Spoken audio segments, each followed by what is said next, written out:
On l'appelle l'élection Brexit. Il était donc logique que le sujet domine le premier débat télévisé entre les chefs de file des deux principaux partis politiques britanniques.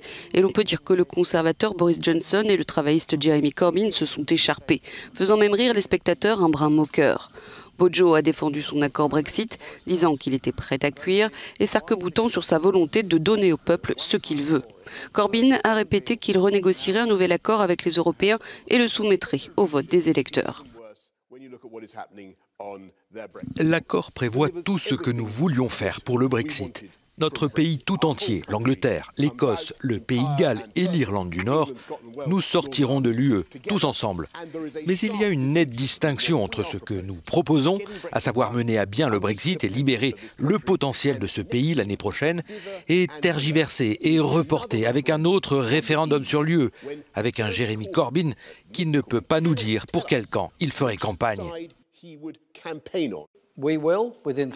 Nous négocierons d'ici 3 mois une option de sortie crédible avec l'UE. Et d'ici 6 mois, nous soumettrons cette option à un référendum populaire britannique. Les gens auront le choix entre cette option de départ, qui protégera les emplois, le commerce et l'accord du Vendredi Saint, ou rester membre à part entière de l'Union européenne.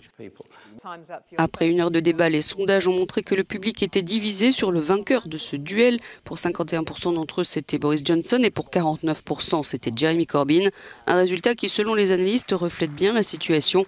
La question est de savoir si les électeurs, y compris les indécis, seront influencés d'une manière ou d'une autre par ce débat le jour du vote, le dimanche 12 décembre.